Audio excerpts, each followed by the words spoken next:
Oh, tentu ada dong. Ada, pasti ada.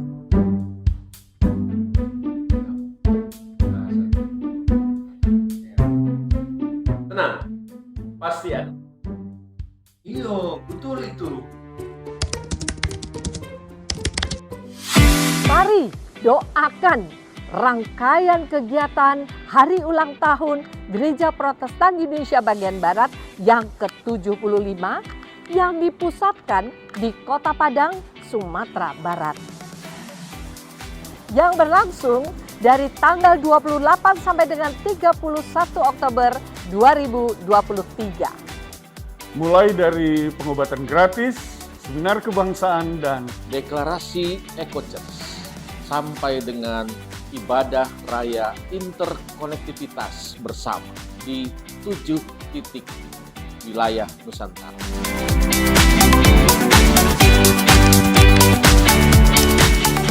Oh, tentu tidak.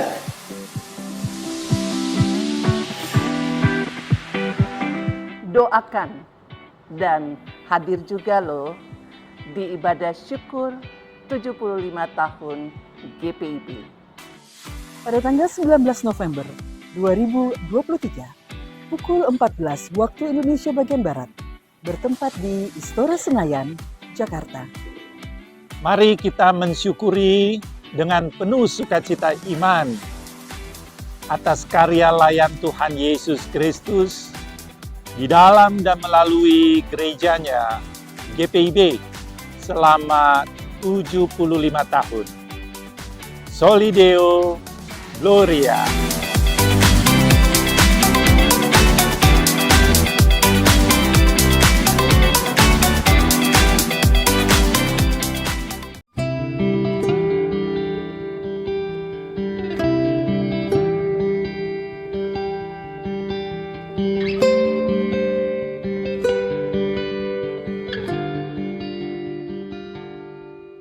Shalom sahabat GPIB yang Tuhan kasihi. Selamat malam dan salam sejahtera bagi kita bersama. Senang jumpa kembali dalam program Night Call GPIB malam hari ini bersama saya, Pendeta Nikodemus Bunga, selaku Ketua Majelis Jemaat di GPIB Jemaat Bahtera Kasih. Saat ini saya sedang berada di belakang pastori GPIB Bahtera Kasih di lahan seluas 2.200 meter, yang rencananya di tempat ini kami akan membangun gedung gereja. Sementara ini Jemaat GPIB Bahtera Kasih masih beribadah di ruko dalam usia yang sudah hampir mencapai 23 tahun, tepatnya 7 November 2023 ini. Kami masih terus bergumul untuk mendapatkan izin agar dapat membangun gedung gereja di tempat ini. Mohon dukungan doa dari Bapak Ibu Saudara-saudari dan anak-anak sekalian. Bapak Ibu Saudara-saudari, sahabat GPIB yang Tuhan kasihi, sebelum kita membaca dan merenungkan bagian Alkitab pada malam hari ini, mari kita berdoa. Bapa Surgawi, karuniakanlah kepada kami pengertian oleh Roh Kudus, agar firman-Mu yang malam hari ini hendak kami baca dan renungkan, kami dapat memahaminya, dan kami semua bersedia melakukan sabda Tuhan ini dalam kehidupan beriman setiap hari. Dalam nama Tuhan Yesus kami berdoa. Amin. Sahabat GPIB yang Tuhan kasihi, bagian Alkitab malam hari ini akan saya bacakan bagi kita bersama. Terdapat di dalam kitab 2 Raja-Raja, pasal 2 ayat 19 hingga ayat yang ke-22. Perikopnya berjudul Elisa menyehatkan air di Yeriko. Berkatalah penduduk kota itu kepada Elisa, "Cobalah lihat, letaknya kota ini baik, seperti tuanku lihat. Tetapi airnya tidak baik, dan di negeri ini sering ada keguguran bayi." Jawabnya, "Ambillah sebuah pinggan baru bagiku, dan taruhlah garam ke dalamnya. Maka mereka membawa pinggan itu kepadanya. Kemudian pergilah ia ke mata air mereka dan melemparkan garam itu ke dalamnya serta berkata, "Beginilah firman Tuhan. Telah kusehatkan air ini, maka tidak akan terjadi lagi olehnya kematian atau keguguran bayi." Demikianlah air itu menjadi sehat sampai hari ini, sesuai dengan firman yang telah disampaikan Elisa. Bapak, Ibu, Saudara-saudari, dan anak-anak terkasih, semua sahabat GPIB dimanapun berada. Tidak ada gunanya mengasah pisau kalau pisau itu tidak digunakan untuk memotong. Tidak ada gunanya mengisi kendaraan dengan bahan bakar jika pada akhirnya hanya untuk diparkir. Tidak ada gunanya kita makan, tetapi energi itu tidak digunakan atau dipakai untuk sesuatu yang berguna bagi kelanjutan kehidupan kita. Seperti itulah rasanya jika hidup kita dipenuhi oleh kuasa dari tempat yang maha tinggi, mewarisi spirit para nabi, atau kuasa dari Tuhan. Tetapi kuasa itu hanya mengendap di dalam diri kita dan tidak dioperasionalkan untuk kegiatan yang memberkati kehidupan orang lain. Kuasa itu tidak ada gunanya berada dalam diri kita jika dia tidak dioperasionalisasikan untuk hal-hal yang membangun. Puji Tuhan, dalam kesempatan ibadah atau renungan Night Call malam hari ini, kita boleh melihat sebuah contoh yang luar biasa terjadi pada diri Elisa. Baru saja dia meminta 2 bagian dari roh Elia dan dia memperolehnya. Kini kuasa yang dia peroleh itu mendapatkan kesempatan untuk didemonstrasikan. Sekembalinya dia dari Yordan ke Yeriko, penduduk kota itu mendekatinya dan menceritakan permasalahan kota itu kepada Elisa. Saya pikir di setiap kota dimanapun kita ada, atau bahkan bukan saja kota, tapi setiap tempat dimanapun, selalu ada sisi positif dan sisi negatif. Selalu ada kekuatan dan ada kelemahan. Selalu ada hal yang baik dan ada hal yang tidak baik. Di Yeriko, ada suatu keadaan di mana sering terjadi keguguran bayi. Ibu-ibu hamil melahirkan anak yang keguguran. Dan setelah diteliti, penduduk kota itu menyimpulkan persoalan yang ada pada air yang ada di kota itu. Letak kota itu baik, tetapi air di dalam kota itu tidak baik. Ini sebuah persoalan di tengah masyarakat. Di tengah kota, di mana Elisa kini hadir dengan pengurapan roh di dalamnya. Bapak, Ibu, Saudara-saudari, sahabat GPIB yang Tuhan kasihi, mungkin melalui kisah ini kita juga perlu berefleksi di kota mana kita tinggal dan apa identifikasi masalah yang ada di tempat itu yang dapat kita jadikan alat untuk mendemonstrasikan kasih dan kebaikan Tuhan di sana. Setiap persoalan adalah pintu masuk untuk menyatakan kemuliaan Allah. Mari kita selaku gereja dan umat Allah melihat dan mengidentifikasi masalah-masalah sosial yang ada di sekitar gereja. Dan ketika kita mengetahui itu, kita tidak boleh cuci tangan atau lari dari kenyataan. Siapa tahu, justru untuk hal itu Tuhan mengutus kita berada di suatu tempat yang seperti itu. Dan itulah yang dicontohkan oleh Elisa kepada kita dalam bacaan ini. Ketika penduduk di Yeriko membawa persoalan itu kepadanya, ia tidak cuci tangan dan mengatakan itu bukan urusanku. Saya hanya urus hal yang rohani. Tetapi dia mengambil tanggung jawab karena roh dan kuasa Tuhan ada padanya. Sahabat GPIB yang Tuhan kasihi, kita tidak tahu bagaimana caranya menangani pergumulan-pergumulan yang ada.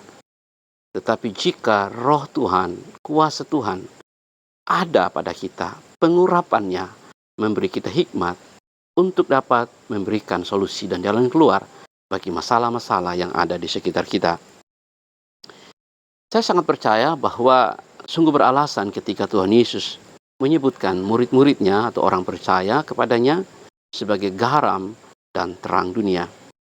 Supaya keberadaan kita memang hadir untuk menjadi solusi, menjadi terang, menjadi garam bagi konteks di mana kita hadir. Sahabat GPIB yang Tuhan kasihi, Elisa menyuruh penduduk kota itu membawakan kepadanya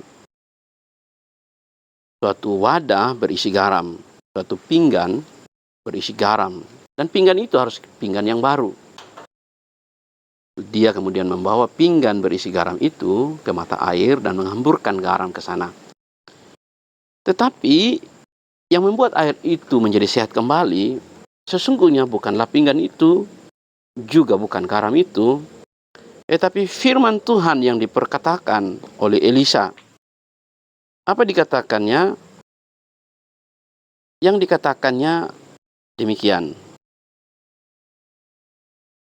Beginilah firman Tuhan, telah kusehatkan air ini, maka tidak akan terjadi lagi olehnya kematian atau keguguran bayi.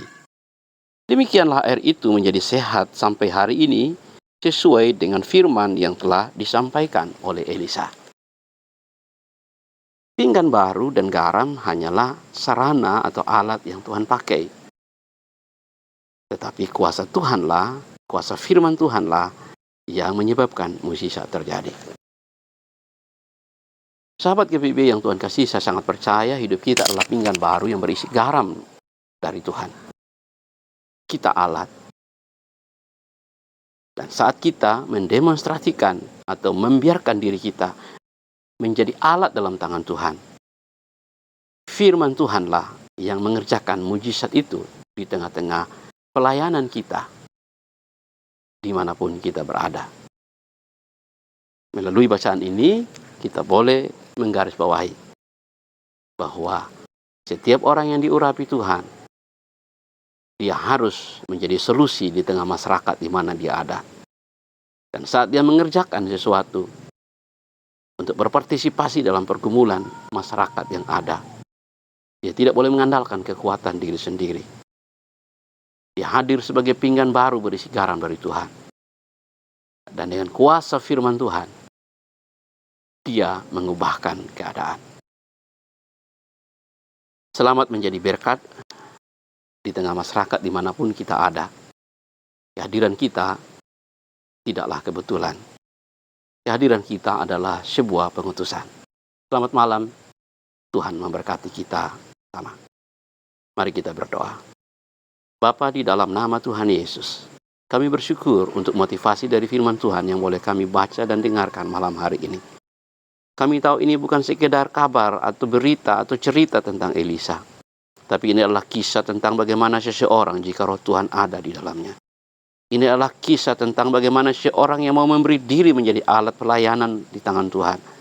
Dia hadir di tengah-tengah masalah dan pergumulan orang banyak untuk menjadi solusi, membawa kasih dan berkat Tuhan bagi orang banyak. Karuniakan kami hikmat, agar dimanapun kami berada, kami boleh melihat dan menemukan masalah, dan kami bersedia untuk menjadi saluran berkat Tuhan, untuk memberkati masyarakat di mana kami ada.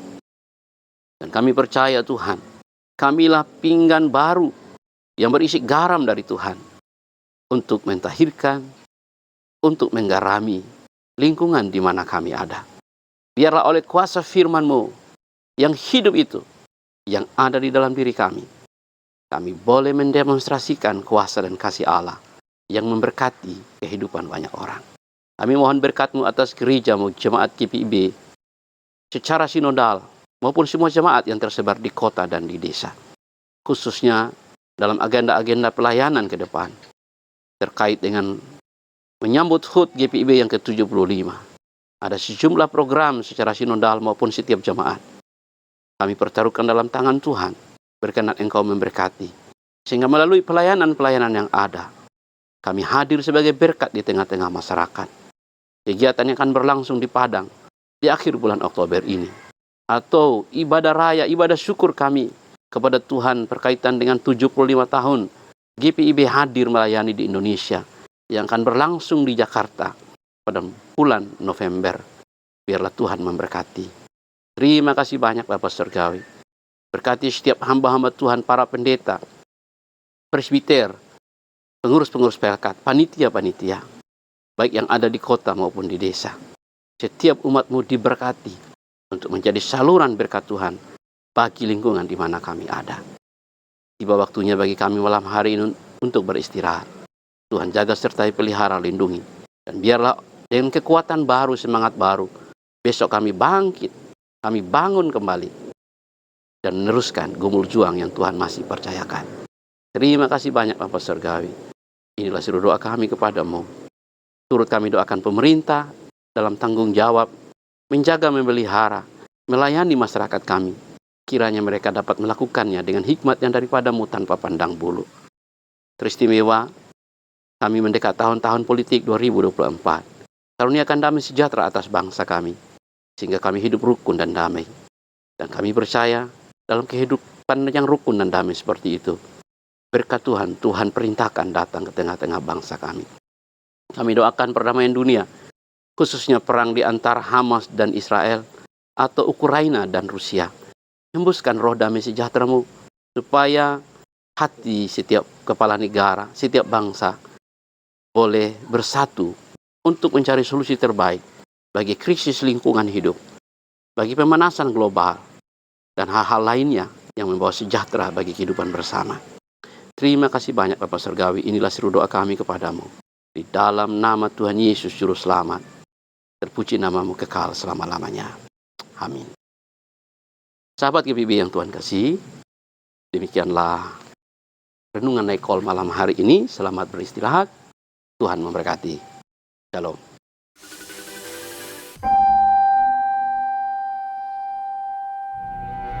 Shalom, salam sejahtera bagi kita semua. Saya Oli Dono Kambe selaku Ketua Panitia Hari Ulang Tahun GPIB ke-75 tahun. Mengajak jemaat GPIB untuk mengucap syukur kepada Tuhan Yesus Kristus yang menyertai pelayanan GPIB sejak tanggal 31 Oktober 1948 sampai dengan saat ini. Mensyukuri anugerah Tuhan, memasuki usia 75 tahun yang disebut sebagai usia berlian. Maka pelaksanaan hari ulang tahun mengangkat moto GPIB, berbinar kasih. Mari para pendeta emeritus, dan seluruh warga jemaat, kita datang dalam persekutuan ibadah raya dan ibadah syukur, di mana ibadah raya akan dilaksanakan di Kota Padang, Sumatera Barat mulai tanggal 28 sampai tanggal 31 Oktober 2023, dan ibadah syukur akan dilaksanakan pada tanggal 19 November 2023 di Istora Senayan, Jakarta. Doakan dan muliakan Tuhan dalam pelayanan, kesaksian dan persekutuan. Salam hangat GPIB di hati.